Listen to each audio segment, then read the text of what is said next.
Alright, ako na naman mga kaibigan, reaction video na naman tayo dito sa politics na nangyayari sa bansang Pilipinas ngayon. Election 2025, Kiko Pangilinan, number 5, panalo na. Ito na mga kaibigan, si Senador Kiko Pangilinan ay labis nagpapasalamat daw sa mga ating mga kababayan dahil siya ang pinili nyo na maging senador ng Pilipinas. Ito na. Ay na nga ito. So, akala ko fake news. Fake news. Kasi nung fake news tinatangkap ko araw-araw yung kampanya. Sabi ko, totoo ba to? Baka disinformation to, but totoo pala. Ayun mga kaibigan, naririnig natin na si Kiko Pangilinan ay senador na, okay? Na nagsasalita na halos hindi daw siya makapaniwala dahil nga talamak ang fake news sa Pilipinas at apektado siya at binabanatan daw siya sa social media. Pero ngayon nagbunga mga kaibigan ang pangangampanya niya at siya nga ay numero 5. Number 5 sa Senado. Okay? Ito. After all, ako ata ang summa cum laude ng disinformation itong kampanyang ito. Kaya talagang nakita natin, apektado tayo doon sa mga survey. So nung lumabas, I initially thought, well, I couldn't believe it. Diba? Hindi ako makapaniwala. And kinonfirm nga nung nakita natin.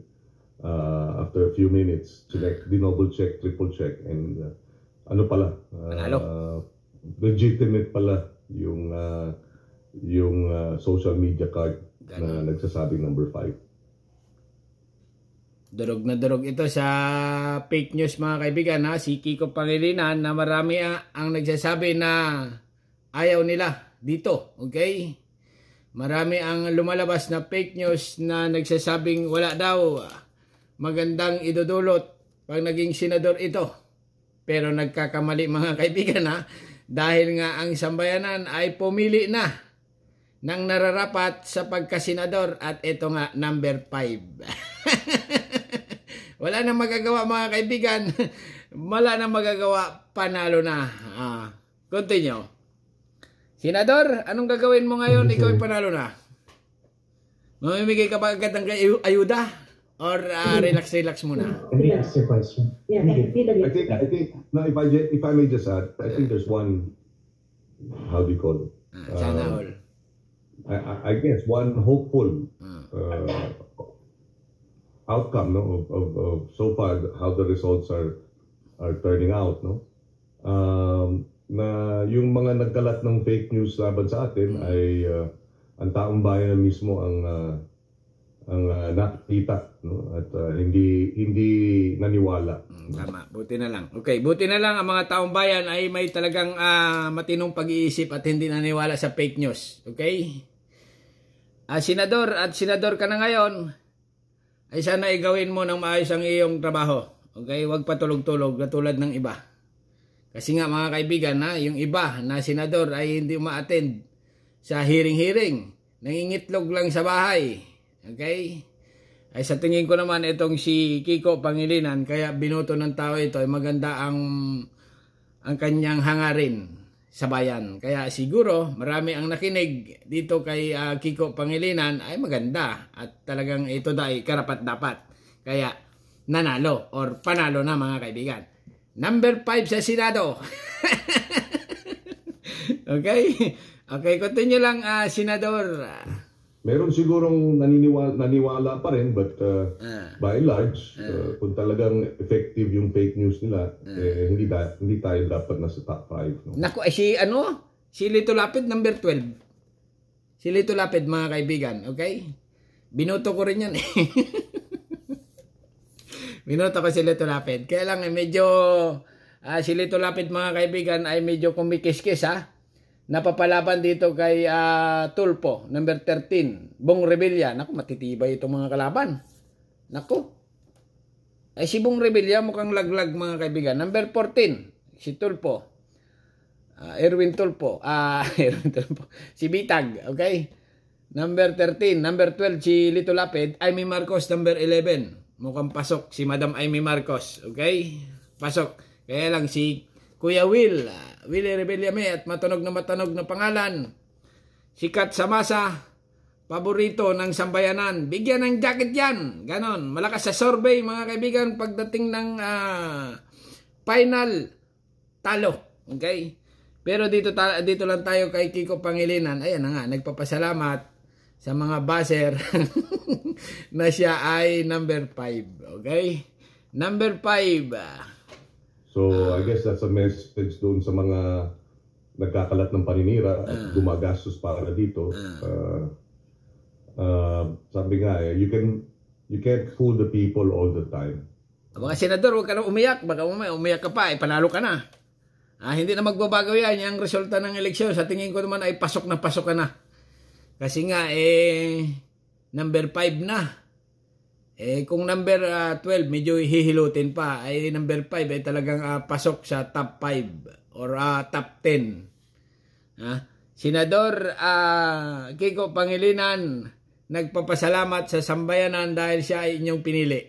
And I guess this is isang malaking halimbawa na kahit na tayo ay kaliwat kanan, iba-ibang kaampo, sunod-sunod ng batikos, ang paninira, ang pangungutya, ang panginsulto, palagay ko, sabi nga ng mga kababayan natin, naniwala na maraming paninira at doon na naniwala sa katotohanan.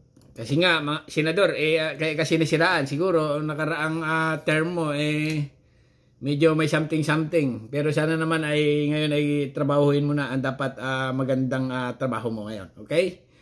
Dahil nga mga kaibigan, ang ibang senador talaga ngayon ay kawawa naman. Talo. Katulad ni Kibuloy, talo. Okay? Tolentino pala, dating senador. Katulad ni Bong Revilla. Ilaglag.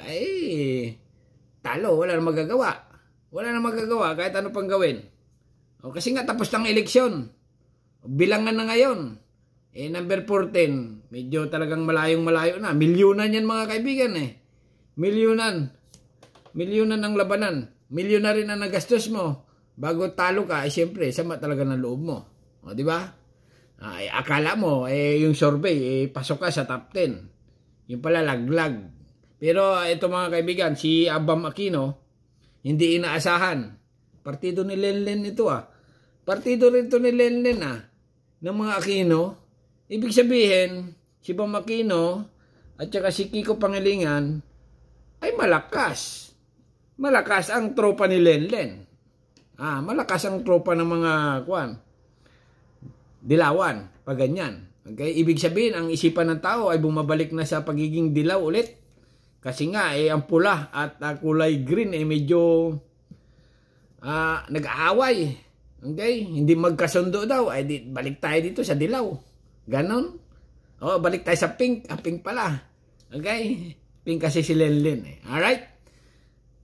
Continue pa. Hello, sir. Ian Lucky po, philstar.com. Ito lang po siguro tanong ko. Along with Senator Risa, sino pong gusto yung isama sa minority? Hindi pa namin napapag-usapan yan, so we'll have to sit down and talk about it. Naku, pasok pala si Marcolita. Mga kaibigan, ang bago nating senador ay si Senador Marcolita at saka si pagbabalik ni Ping Lacson. Pasok din. Villar Cayetano at itong walang ka-umay-umay, si Tito Soto.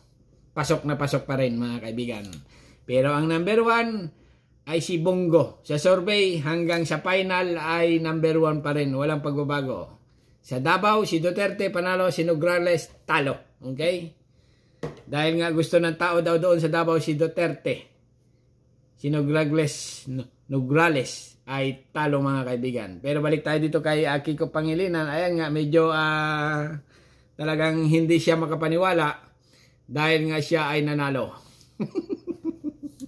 Panalo talaga. Wala nang magagawa.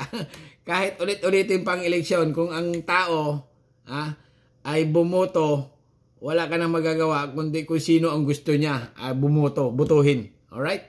Hanggang dito na lang at subscribe my channel. Don't forget, ano masasabi nyo kay Kiko Pangilinan na panalo na ngayon at bagong senador ulit, ang pagbabalik ng senador muli ng bansang Pilipinas. Okay? Subscribe my channel. Don't forget, comment. Bye-bye. Thank you.